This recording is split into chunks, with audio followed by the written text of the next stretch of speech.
Give me a camera to flirt with, an Oscar, I deserve it.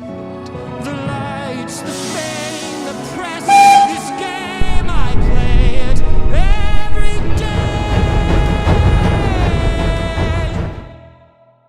And hello everyone, it's Peter, Sam and our Gauge Engine here, and welcome to the third instalment of Thomas Defended, the series in which I defend some of the most overhated or underrated episodes from the three prime eras of the show we all know and love.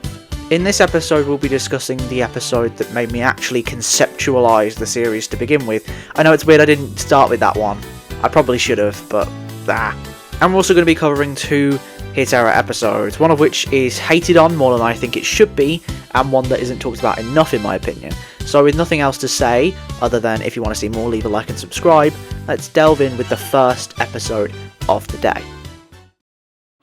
Look, Henry, called Terence, we're beginning again. The hillside will look better than ever before.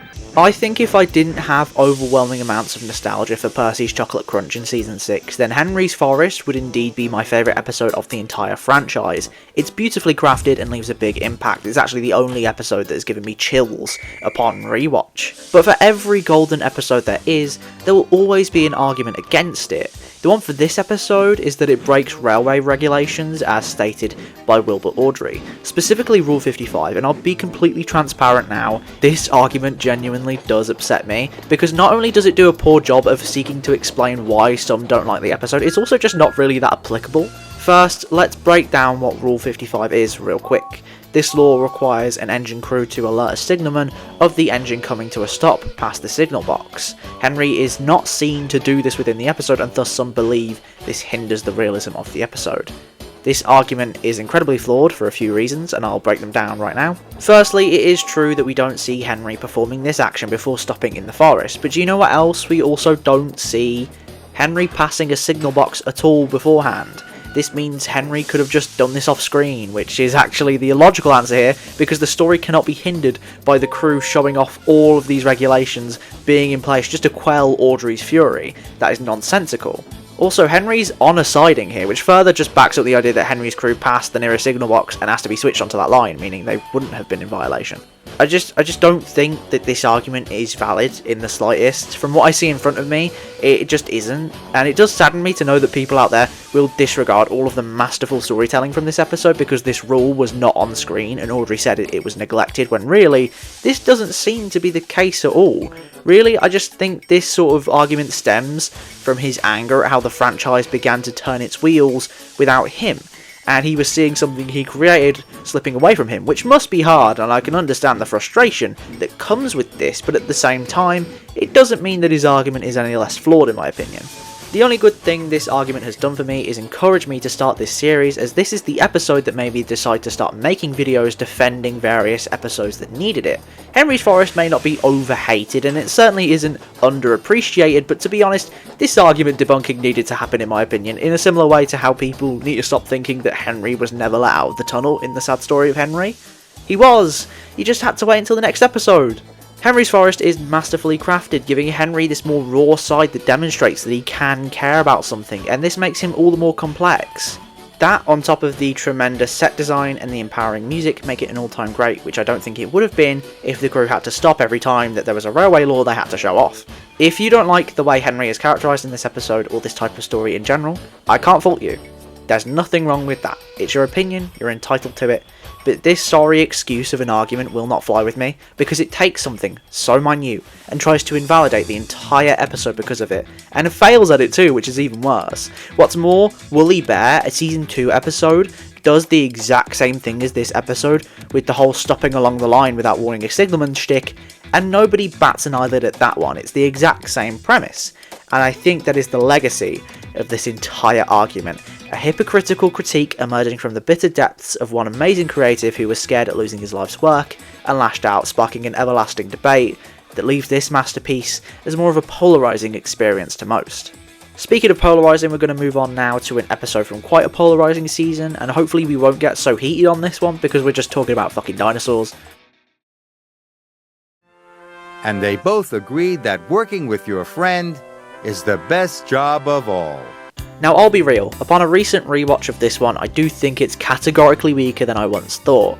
I don't think it's in the top 10 of my season 9 episodes anymore, but god damn it, if I can defend the likes of Push Me Pull You, I can definitely tackle this one. So, what does Rheneas and the dinosaur do well, I hear you say from through the screen? Well, let me address the elephant, or dinosaur, in the room first. Rheneas and Skarloey are both incredibly out of character throughout this one, but I'd still wager that you can get a lot out of this because of how both characters are in the wrong to different extents. This is a concept seen a lot in the newer eras of the show, like with season 17's Henry's Hero and The Switch, with both characters learning how to see the situation from outside of their perspective and changing to benefit them. But this has also been done before, see season 4's Steamroller and season 3's Percy James and the Fruitful Day. But in this episode we have Skarloey smashing up some coal trucks by dashing around too quickly, leading to him and Rheneas being told how uncareful they are and won't be transporting the dinosaur bones to the transfer yard. After Rheneas asks the Think Controller to give him a second chance and works hard all day, he is allowed to pull the bones alone, without Skarloey. Now on the one hand, it is obvious why Rheneas would abandon his friend. He doesn't want the skeleton being damaged like those coal trucks, plus being told you're ineligible to do something based off someone else's actions is kinda shitty. Shitty Percival over here is the true villain of this episode. That's just a joke, Mr. Percival, sir. Please do not lock me in the shed. On the other hand, though, having your friend go behind your back and be like, oh, ignore Dickface over there and let me do it on my own is also pretty rough, which is what Skarloey was the victim to in this one.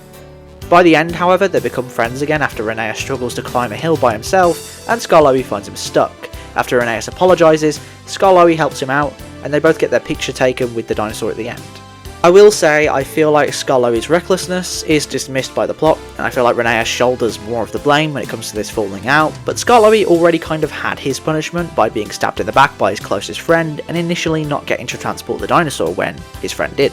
All in all, this episode is strong in terms of perspective, and the perspectives of the two characters, and how that creates an interesting dynamic. The characters themselves are definitely not the right choices for this episode, but aside from that, the narrative is well put together and the dinosaur prop is amazingly good. Now let us dash to our final episode, which involves a certain car getting into a bunch of mischief along the main line. Gordon could see that Thomas was very upset. "Please, Gordon, would you go and collect Rocky? It needs a strong engine like you." Thomas and the runaway car does quite a few things quite well, but I'm going to zero in on its structure and its pacing. These two elements are at the heart of any TV show, and with Thomas and Friends, the way it's been handled over the years has altered depending on who's at the helm, and what corporation owns the show, and how long the runtime is. We all know who was at the helm by the time season 11 rolled around, and that was director Steve Asquith, producer Simon Spencer, with Hit Entertainment owning the show, and the episode itself being written by head writer Sharon Miller. With the runtime being 7 minutes, there is a decent amount of time to play with here, but as we know with the hit seasons, there can be dawdling and an overuse of 3 strikes formula. But with this episode, not only is there a lack of dawdling, but the 3 strikes formula is actually well used. We get into the episode straight away. There's no long drawn out spiel about what the engines do and what their jobs are and what James is pulling that day and why Henry's over there and what the fuck's Emily doing with that. It's quick. Unlike me, I'm rambling. There is a bit of preemptive narration about Sir Topham Hatt's car, but then again, that is what the episode revolves around, so I feel like we can let it off.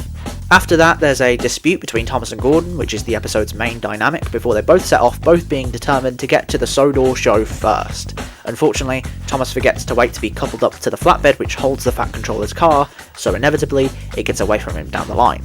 This is when the 3 strikes formula comes into play, and the reason I say its use in this episode is good as opposed to an episode like Ding-a-Ling is due to the fact that Runaway Car's use of this 3 strikes formula complements the plot, whereas Ding-a-Ling's use is the entire plot.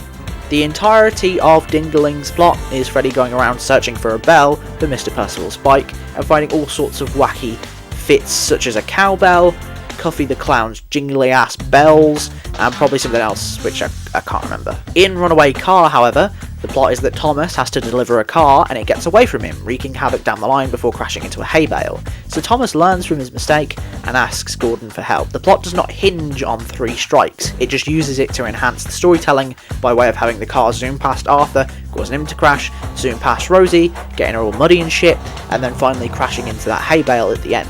This serves as a great example of not only how good that era could have been if they broke out of that dumbass writer's bible, but also a great use of secondary characters. Nobody's seen Arthur for ages, and Rosie is a newbie that gets some good screen time here and there, but that good amount of screen time hadn't really happened much yet. And even that ending with Gordon setting aside his teasing to help Thomas and Thomas doing the same fits so well with their characters. Even as far back as the first season, it fits.